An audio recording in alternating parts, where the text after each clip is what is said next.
Assalamu alaikum warahmatullahi wabarakatuh. Actually, I just wanted to have a highlight on how we should study. Okay. Actually, training is a full-time job. Unfortunately, in that we are just stuck in the mode of duties which we are having. Okay, and we don't have proper training facilities. Some places we don't have the required equipment, which is of international standards, or there is any sort of limitation. But usually, what you should be doing during your training is not that you just do the duties and come from the home and just finish the duty and go back without any aim and objective in your mind. So I will just try to tell you what you should be doing. Even if you have passed through that time and you don't have not done these things, still before the exam you should try to do and fix all the problems. So I will just try to highlight some of the aspects. Anesthesia is a hell of a specialty, okay, and anesthesia is a specialty in which actually there are so many dimensions that it's a limitless thing, unfortunately. Okay, but that makes you let's make you an equipped doctor. And actually, in my opinion, what I used to say that I love anesthesia every day more than yesterday. Okay, and that you should also make it, because passing the exam is not a problem. Being a bad anesthetist, being an unsafe anesthetist is much more and much bigger a problem. So try to be an anesthetist which can give anesthesia to his or her family member. Okay, of course, ethically, nobody would like to give anesthesia to their own family members, but at least you should try. Okay, you should try to be an anesthetist. Because why? Because you are dealing with someone's family member and your job is so dangerous, because all other specialties are good, are also having same challenges or similar challenges, I would like.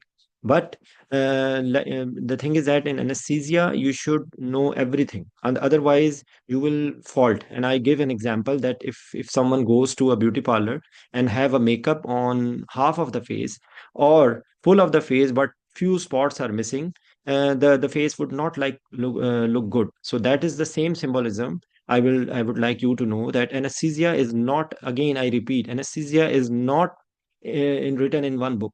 So you have to fill up all the dimensions, so you get a very beautiful face. Okay, so some of the things what I'm just making a file. Unfortunately, it is still not completed. But what I would like to tell you, that there is some physiology, pharmacology, pathophysiology, functional anatomy. Okay, so like for example, I would like that for major systems, CNS, CVS, respiration, neuro, endo, whenever you are doing, try to divide to have some physiology, learn the relevant pharmacology, learn the relevant pathophysiology, okay, the functional anatomy, and then you will go to the next step, the clinical sign and symptoms, and then the laboratory interpretation. And then you should go for all diseases, that what are the possible surgeries. Of course, any surgery can occur in any patient, but there will be some predispositions. For example, if a patient has osteoarthritis or rheumatoid arthritis or certain disease, like you will be that patient will be going for some contracture release or joint replacements. Okay, or for example, that may be having a patient taking steroids or NSAIDs for a long time can have GI bleed. So you will find that that group of patients in for upper GI endoscopy. So I'm just giving you a hint what you should be expecting. A patient with sickle cell disease will have some infarcts. So you might have acute abdomen coming from laparotomy. You might have a young pediatric patient with sickle cell disease. Unusually that patients will be coming for lab chole. Usually will you will find these things in adults. So that's how you will interpret. But your the way should be that starting from physiology, correlating the pharmacology, the pathophysiology, the functional anatomy, and lab investigations. Okay, And also the clinical, I have not written here, but the clinical sign symptoms. So you have to do the relevant and that is what is actually your preoperative anesthesia assessment. Your assessment will also begin like this, that you should have thinking in your mind that what will be the challenges you will be facing. Okay. So then comes the surgical concern. Like I give an example, that if a patient is coming from DNC or ENC, okay, so that patient will be having, either that patient will be having retained placenta, a patient will be coming for missed abortion, or the other group will be coming for diagnostic DNC with the uterine bleeding. Okay. So that patient might have anemia, that patient might have hormone replacement therapy, that patient might be suspected for cancer. Okay. So these things should be immediately in your mind. And if the patient is having retained placenta, so that will be a pregnant patient. Okay, immediate postoperative period, or like there will be some changes in pregnancy according to the month of or weeks of pregnancy gestation the patient has. And then another common thing which you should be thinking is the lithotomy position. Okay, I hope you are getting what I'm trying to say. So even with the surgery, you can explore your mind and you should learn each and everything, because if you are conducting a case for DNC and you are not having these things in your mind: anemia, cancer, lithotomy position, hormone replacement therapy, concerns of a pregnant patient, full stomach patient, okay, and then the remaining things which may be like, maybe patient in that case patient can even develop a uterine rupture. Okay. So even in post-operative period, if they have done DNC, I know that that will be a responsibility of the surgeon. But if, for example, a patient has underwent thus such procedure, and in the post-operative period, patient is having a non-correlating, like much more pain than expected, and then you test the abdomen and you find the abdomen to be full or abdomen to have tense, so it means you need to get the surgical opinion. Maybe patient have make the there is some problem and there is some dent, because this is a common problem. It's not I'm not saying common problem, but it is a possible complication of DNC. Okay. The same thing occurs in TURP, that you have done a TURP, and I have myself, one of my resident, he discovered in the post-operative period that the patient, immediate post-operative period, like patient, we have not even shifted from OR, surgery has finished, and my resident found that the patient abdomen is very tense, and we called the surgeon, and there was a dent in the bladder. Okay.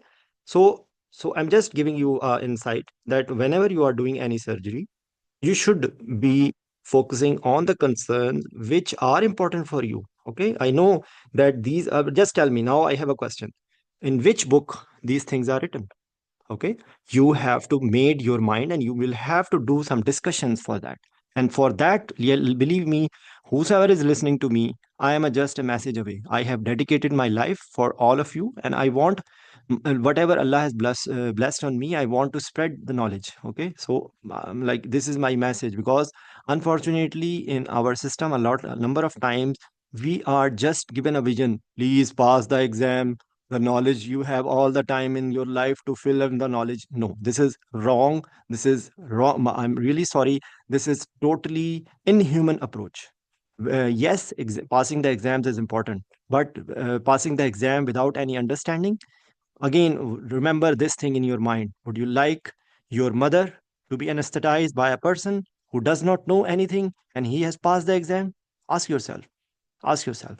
Again, I repeat, third time, ask yourself: would you like to be such an anesthetist who does not know anything, who does not have any approach, and he has passed the exam and he's very happy that I have passed the exam. Maybe I don't know anything, but I have passed the exam. Okay, passing exam should be the priority, but it should not be the only priority. Okay, and you can only get it if your approach is correct. So this is one aspect.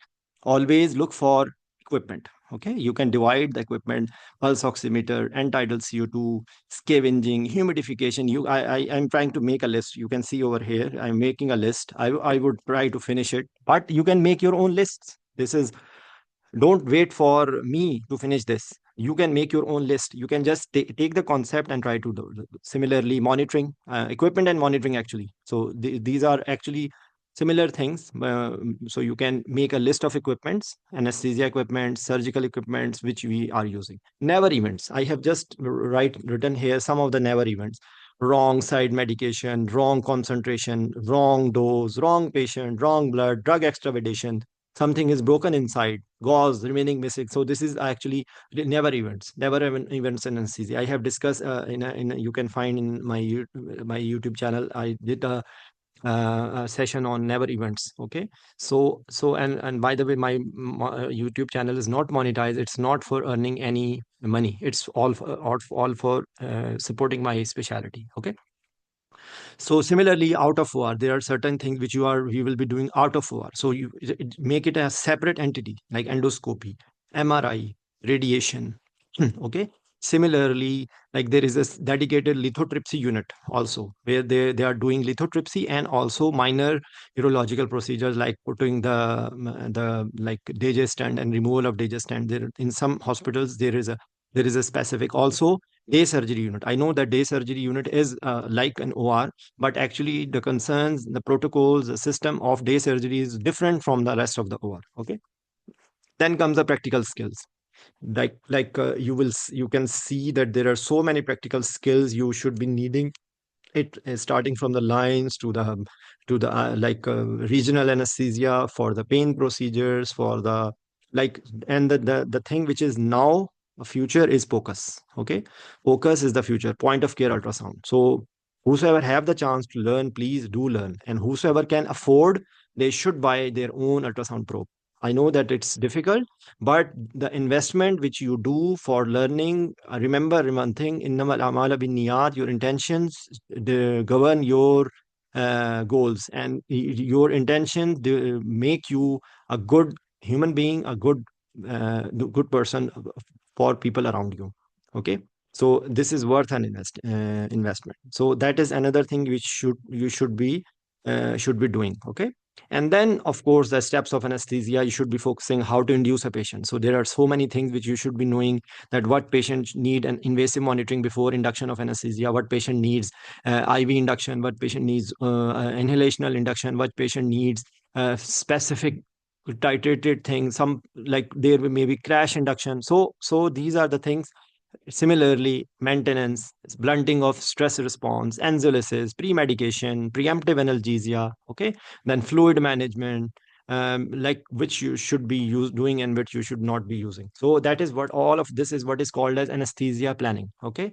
So from where I started, I just give you a recall. I told you that start from the physiology, pharmacology, and functional anatomy, okay? Like for example, give like the word functional anatomy came, the concept of it is that how you can have a like a block without knowing the functional anatomy. How you can have understanding of thyroid without knowing which level the thyroid is having. What is the nerve supply, what is the arterial supply, what is the venous drainage, what is the structures which are around that thing. So because if you don't know these things, maybe still you pass the exam, but maybe you will stuck somewhere. Some days you will be stuck. Okay, so that is so. Similarly, you will be knowing the pathophysiology. You should be knowing the relevant clinical sign and symptoms, how to interpret them, how what investigations will be dictating your anesthesia plan. Okay, like you, if you are having cardiac risk factors, it's pulmonary risk factors, aspiration risk factors, you from the clinical data, you will be interpreting it. Now, what patient needs some optimization, this will be from not really laboratory, all the investigation. It may be cardiac investigation, pulmonary investigations, renal investigations, or anything. Like okay, and remember one thing: never isolate the surgical investigations. So, like what is the interpretation? You have a mass in which is near aorta or near vena cava or near any other major vessel. Okay, so that mass will be a different entity than from other. Like if you are doing laparoscopic cholecystectomy or laparoscopic sleeve gastrectomy, for example, that area is very near to aorta and vena cava and major vessels going to the abdomen. So you should be thinking in your mind that this patient can have sudden bleeding. Okay, similarly, if you have a tumor which is very near to vessels, this patient can suddenly bleed. So you have to anticipate. You should have invasive monitoring. You should have a probability, like provision of cell saver if possible, or large bore IV cannulas. You should be ready for it. You should have blood in your room because patient can suddenly bleed to death. Like, for example, if there is a injury to renal vessel, or it will be around 5 to 600 ml in one side, okay, 1200 ml total. So at least I'm just guessing 600 ml, 700 ml per minute. So if patient can bleed to death in few minutes, my dear. So it's a massive blood loss which you can have. So if you don't understand this thing, patient will suddenly have bleeding. It's not matter of throwing the responsibility. Okay, it's matter of a better anesthesia management, and that is what is called as anesthesia planning. So even if you are planning for your exam, so like next step will be that exam. So because exam, so you have to look something. There are certain different things which we in Pakistan is right now it's only BCQs, but there are so many other ways. You should be knowing that there are, one is short answer questions, one is CRQs. CRQs, if I'm not wrong, it's constructive response questions. SEQs, they used to be SEQs. So AQs and EQs, different is that answer questions are relatively shorter and essay questions used to be slightly longer. Okay, still we have multiple true false option questions in number of international exam like European diploma in anesthesia, and even in FRC I think there are some MTF still. So the advantage of, for example, if you are even if you are preparing for exam which are BCQs, you should build up your knowledge from multiple true false questions, because multiple true false question, if you are practicing, so the advantage is that you will have a lot of knowledge. Okay, and I know that people here right now, they are not even looking at SAQs or CRQs, but because they are isolating SAQs and SEQs or FVIVA or written or MCQs separately. Remember one thing: if you know some subject, you can write it, you can speak out, you can find out the answer in MCQ. If you don't have the knowledge and you are just trying to bypass the things and just jumping to where is the queen, you are only looking for the queen, tell me the answer, tell me the answer, tell me the answer, without understanding anything, you are just trying to cram the MCQs pool. Unfortunately, it's a terrible feeling. If you are only looking for passing, again I repeat the same thing, if you think that you are successful because 100 of the MCQs were repeated, and you are so happy, oh my dear, this is a very bad system, so we should only look into the previous MCQ pool. So if your approach is like that, believe me, it's not good. Maybe you will succeed momentarily, but ultimately you will lose. Okay, so please never ever go with this approach. Okay, try to learn, try to have a concept. Yes, then you should look at these MCQ pools. But if you even if you are preparing for BCQs questions, please make yourself prepare for Viva, long case, or table Viva, or OSCE. Because suddenly, if you pass the exam, somehow you don't have time, that much time immediately. Sometimes you can have, sometimes there are, it depends on the schedule of the exam. And actually, there is no real distinction between what is asked in written, what is asked in Viva, what is asked in OSCE. Okay, so please, whenever the day when you are appearing in the written exam, even if it is MCQs or SCQs or whatever mode it is, please make yourself prepared that at the same day, if you are able to have your oral exam and you never fail, if your preparation is of that level, I can guarantee you will never fail in MCQs. Even if you are planning only for MCQs, please prepare in a way that the same day, if your Viva is being taken, you are able to pass it. If your level of understanding and your level of knowledge is that, believe me, you will never fail. I can bet on it that you will never fail. But the problem is that, please, we have to pass the written first, then we will think about Viva. And there is another trap approach. Some people very champion. I would like to put them in museum. Such people who say, first of all, pass the written, and in the first attempt just try to pass the OSCE. and then in the next attempt you prepare for the viva. This is a terrible approach which some people give. I'm really sorry. I have very bad words and very bad feelings for those people, because these are the people who are destroying our generation. These are the people who are just giving a wrong approach. Remember one thing, that is why that's the difference between developed world and underdeveloped world. That unfortunately, if you have such a bad approach, you will never become a good doctor, you will never become a good human being, even, because your approach is shortcut. Find some shortcut, some way to bypass the line, skip the line. You are not following the system, you are not following the correct path, you are following, trying to have a bad path. So remember one thing, if you want to earn money and you want to stole money, stealing money is very easy. Okay, you can you can steal money from anyone, but is it the correct way? I'm really sorry. This is the wrong way. If you have again, that's coming to the same point. If you have the concept, the same knowledge will be applied in Viva, the same knowledge will be applied for SAQs. And actually, another thing, that if you are appearing in FCPS, you should be planning for FCAI or FRCA. Okay. And if you have planned yourself, immediately after the next step, you can appear in the FCAI as well. Okay. That is for FCPS people, they can appear in FCI immediately. So for the people who are for MCAI, so like for, or like who are doing MCPS or things like that, that will be a stepping stone towards FCPS. Another thing just strike my mind, that another daring differentiation, that this is for DA, this is for MCPS, this is for FCPS, this is for MS. I'm really sorry. If do you think that thyroid gland is secreting something else in FCPS and something else in DA? Leave me, it's in the neck, it's secreting thyroid hormones. It does not go to the abdomen and start secreting testosterone.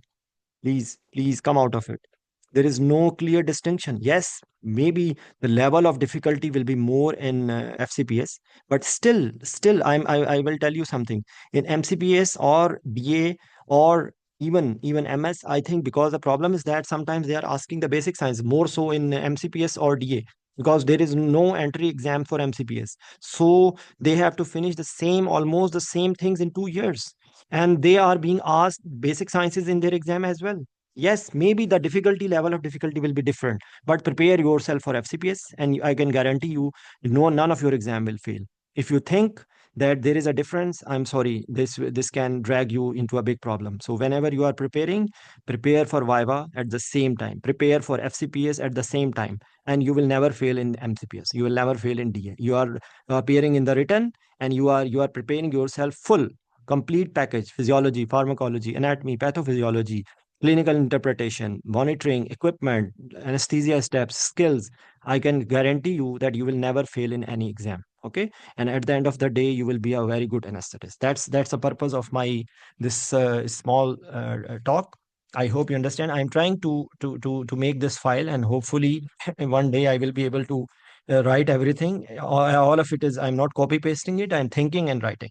So thanks for listening. And I just want you people to have a look.